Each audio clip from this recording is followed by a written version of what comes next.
This is Nightline. Tonight, Mark Sanchez arrested. Disturbing new video obtained by the New York Post showing the former NFL quarterback turned sportscaster stumbling and bloody. We're lucky that no one's dead right now. Moments after police say he was involved in a drunken altercation. Prosecutors now upping the charges. Plus, Taylor's takeover. Taylor Swift's whirlwind weekend smashing records with The Life of a Showgirl. But you don't know the life of a showgirl, babe, and you're never ever gonna. Becoming the first artist to have a #1 album and movie in the same weekend. And the BBC question that took Taylor aback. It's a shockingly offensive thing to say. Absolutely. And the Osbournes reality star Jack Osbourne. I love you all. I love you more than life itself. Speaking out for the first time since the death of his father, Crazy Train singer Ozzy Osbourne. Remembering his dad's final performance. Before he went on stage, I ran back into the dressing room and I just gave him a big hug. How he says his mom Sharon Osbourne is doing. She's okay, but she's not okay.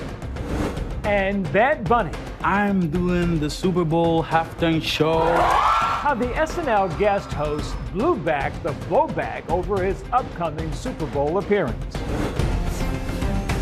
From ABC News headquarters in New York, this is Nightline. Good evening. Thank you for joining us. Tonight, NFL fans shocked following the arrest of Mark Sanchez in Indianapolis. The former pro quarterback turned sportscaster was in town to call the Raiders-Colts game the following day when things took a violent turn. Here's ABC's Matt Rivers. Tonight, the former NFL quarterback who nearly led the New York Jets to the Super Bowl is facing a felony charge after a bloody dispute allegedly over parking. We're lucky that no one's dead right now as a result of this incident. Mark Sanchez, now a Fox Sports analyst, seen here bloodied in surveillance video obtained by the New York Post, showing the former NFL star clutching his chest, stumbling through downtown Indianapolis moments after an altercation left him in critical condition with multiple stab wounds. Shortly after 12:30 a.m. Saturday night, police say the 38-year-old Sanchez approached Perry Toll, a 69-year-old delivery truck driver in the middle of his shift, about where the victim parked. Police say Toll, who says Sanchez smelled of alcohol, alleges Sanchez shoved him and prevented him from calling for help. Toll telling police he feared he was in physical danger, pepper spraying Sanchez in the face. According to police, when the former quarterback advanced again, Toll thought, "This guy is trying to kill me," and stabbed Sanchez multiple times. Toll suffering a severe laceration to the side of his face. You can see his injuries in this hospital photo obtained by ABC affiliate WRTV. Sanchez telling investigators he did not know who did this to him or where it happened. The Sanchez family tonight releasing a statement saying in part, "Mark and our family are incredibly grateful for the concern, love, and support we've received. Mark remains under medical care and is focused on his recovery as the legal process continues." Mark Sanchez was involved in an incident that, to be honest, we're all still trying to wrap our heads around. Sanchez charged with felony battery, public intoxication, and unlawful entry of a motor vehicle. If you come into our city, commit violence, we will use all the tools at our disposal to hold you accountable. Sanchez, if convicted, faces a sentence of 1 to 6 years. Mark Sanchez is due in court November 4th. Our thanks to Matt.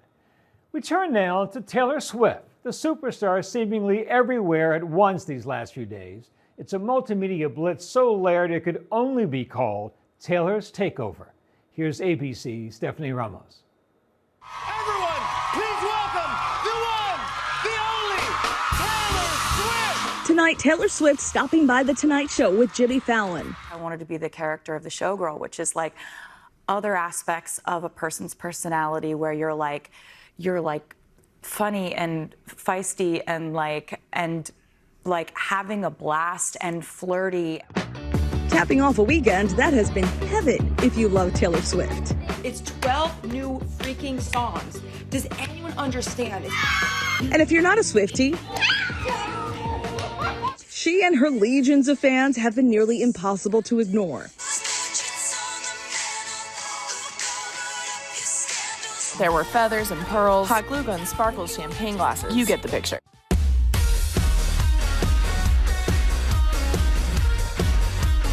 From her 3-day AMC Theater release party, some seen dancing to Opalite, to her multiple appearances on British radio and TV, including The Graham Norton Show, not shying away from all the exciting events happening in her life. There's a lot to congratulate Taylor Swift about, but the one that I feel I ought to congratulate is the new bit of finger jewelry. The hardware upgrade? Yes. Check it out. If you, for whatever reason, had zero awareness that Taylor Swift was one of the biggest artists of all time, then you absolutely learned it these last few days. The debut of Taylor Swift's 12th studio album with 12 tracks, featuring a collab with one of her Eras Tour opening acts, Sabrina Carpenter, in the title track. Hey, thank you for the lovely bouquet. You're sweeter than a peach, but you don't know the life of a showgirl, babe. Shattering records, becoming the most streamed album of the year in less than 24 hours on Apple Music, Spotify, iTunes, and Amazon Music. And the official release party raking in $33 million at the box office and $46 million worldwide in its 3-day only run. Many songs on the album seemingly a nod to Taylor's relationship with her new fiancé, Kansas City Chiefs tight end Travis Kelce. Swift telling BBC Radio what it was like writing an album while falling in love. What happens if the writing just dries up? What if writing is directly tied to my torment and pain? Well. And it turns out that's not the case at all. Even revealing Kelce's favorite song on the album, Opalite, during her interview with Capital FM. Are we right in saying that that is your fiancé's favourite track? Travis loves it. I would say that you're right about that too.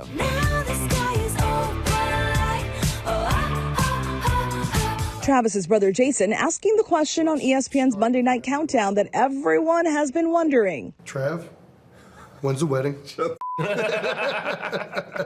But not everyone is ready to become a showgirl. Some taking to the internet to criticize both Swift and her new music. Just off the first listen, I had low expectations for this record, and those expectations weren't even met. We don't think it was her best, possibly her worst actually, but we still stand Taylor. Theme number 2, which I'm not as jazzed about, is really still leaning to this idea that she has to constantly defend her reputation. As for Swift, as usual, she seems to be shaking it off, like her iconic song. Seeming to address some of the rumors on the Scott Mills Breakfast Show. Taylor, don't tell me this is your last album. No, what?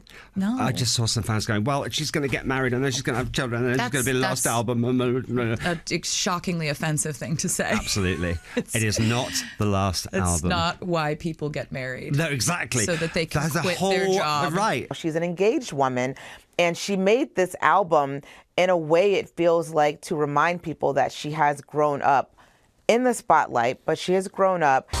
This is Swift's first album since ending her record-shattering 149-date Eras Tour, and the first since she bought back all her master recordings. She's back. She's back. We're back. She's back. 3, 2, 1.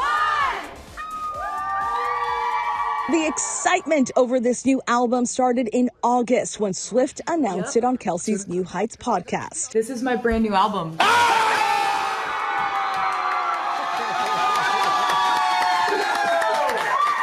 We got TS12, baby. This is my brand new album. It's called The Life of a Showgirl. Love it. It was something that I was working on while I was in Europe on the Eras Tour.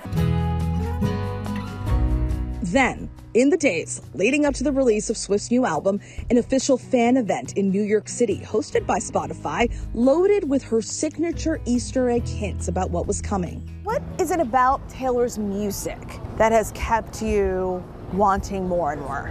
Well, like her lyrics, I can really relate to some of them, and I just love listening to them with like my mom and like my friends. We wanted to see this because we are really big fans of Taylor Swift. You know, we started listening to her when we were younger, and now to be able to share this with the girls is fantastic. Swift bringing back another fan favorite, the return of Swift's Target ads. The first one since her Red album 13 years ago. This one poking fun at herself. Elegance. Charm.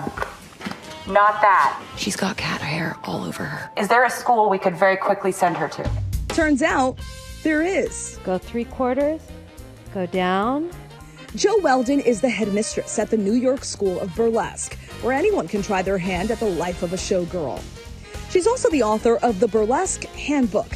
Some of her students and teachers performing at New York's Duane Park Supper Club. What were your initial thoughts when hearing the life of a showgirl? I like that she's saying you'll never know the life of a showgirl because she is alluding to all the stuff that happens off stage. There's much more to it. It's not as glamorous as it may appear. Part of what I found sort of charming about it is it almost felt like an invitation to try to know a showgirl. Like, you'll never know, but you could try. What is the difference between showgirl, burlesque, striptease even? Are they all in their own category? They all have their own specifics, but they're all related. They all have the same history. In her Fate of Ophelia video, Swift including a fan dance, part of the showgirl tradition. Save my heart from the fate of Ophelia. Let's do fan dance. Weldon gave me a quick lesson on how to do it. So I teach you a little yeah. Weldon says she hopes the new Swift album will inspire more people to discover and experiment with burlesque. We come up with our own concepts. We develop our own costumes. I get to come out and present myself with joy and confidence, say what I have to say. So it's a very independent art form. We all have a little showgirl in us, I'm sure. I hope so. Our thanks to Stephanie. Up next, we're one-on-one with Jack Osbourne. The former reality star of the Osbournes opens up about his beloved father, the late metal legend Ozzy Osbourne, what he says about his father's final days.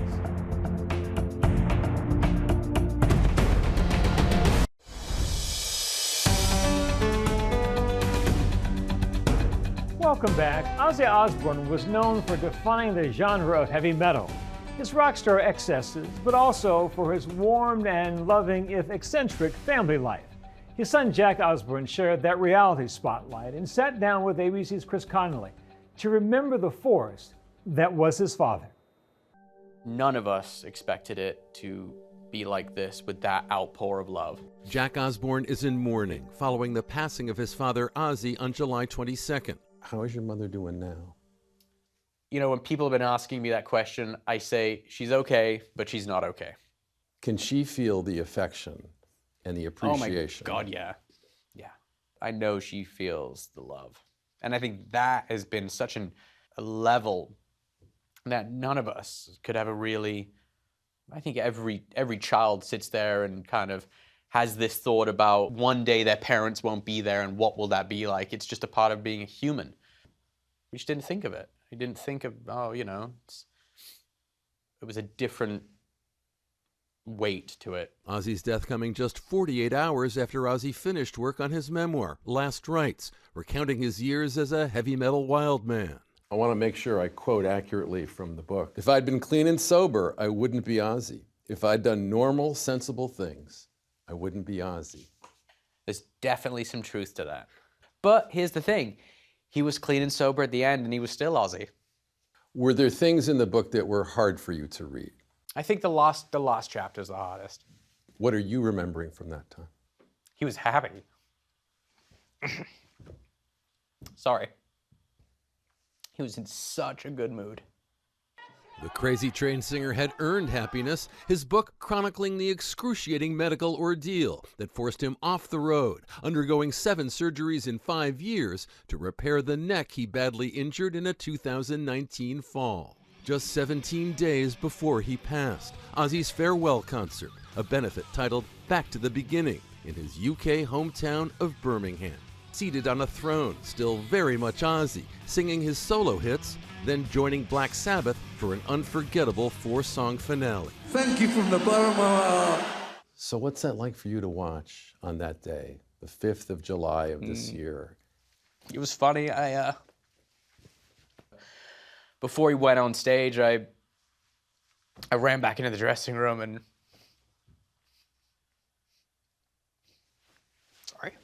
I just gave him a big hug. I just kissed him. I just said,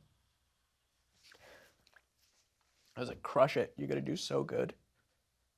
And I was crying. I was in the crowd with there was this area in the crowd, and I was with my brother, and we both were just crying. Not because of, it wasn't because of feeling sorry for him. It wasn't because we were sad for him. I think it was because we knew it was the last time. In hindsight, it kind of was a living wake, you know, if you think about it. He got to say goodbye to everyone. How would you like us all to remember your father? Oh man, that's a tough one. Someone who loved his job and his family, and with a great sense of humor. Our thanks to Chris and our sympathies to Jack and all of his family. Ozzy Osbourne's memoir, Last Rites, is available now wherever books are sold. When we come back, Bad Bunny claps back at naysayers of his upcoming Super Bowl halftime show.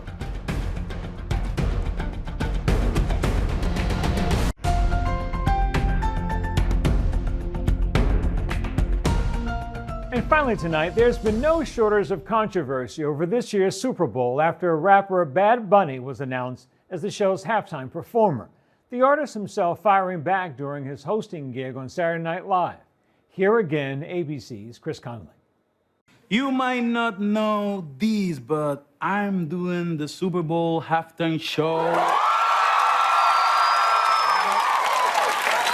And I'm very happy. Bad Bunny on SNL, using his voice in response to criticism surrounding his big new gig. I'm very happy, and I think everyone is happy about it. Even Fox News. Bad Bunny is my favorite musician, and he should be the next president. That was a parody, but there's been real pushback from some quarters against the NFL hiring the 31-year-old superstar, whose real name is Benito Antonio Martinez Ocasio, and who primarily sings in Spanish. Bad Bunny addressing it head on. And if you didn't understand what I just said, you have 4 months to learn.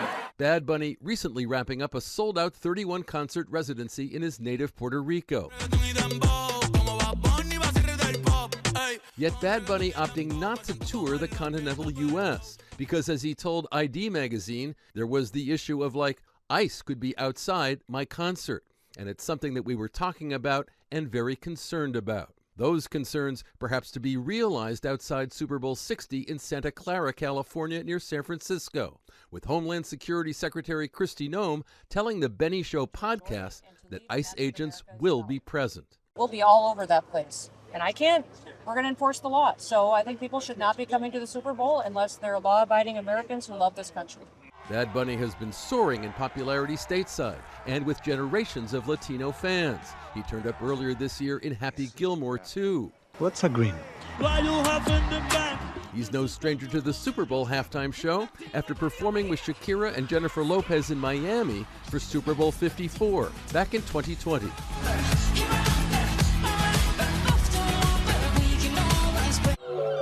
Now, the NFL putting him on the world's biggest stage. I think the NFL absolutely is sending a message by selecting Bad Bunny as the halftime Super Bowl act. And I think that message is that they want to appeal to a larger global audience. Our thanks to Chris. And that's Nightline for this evening. Catch our full episodes on Disney Plus and Hulu. We'll see you right back here tomorrow. Thanks for the company, America. Good night.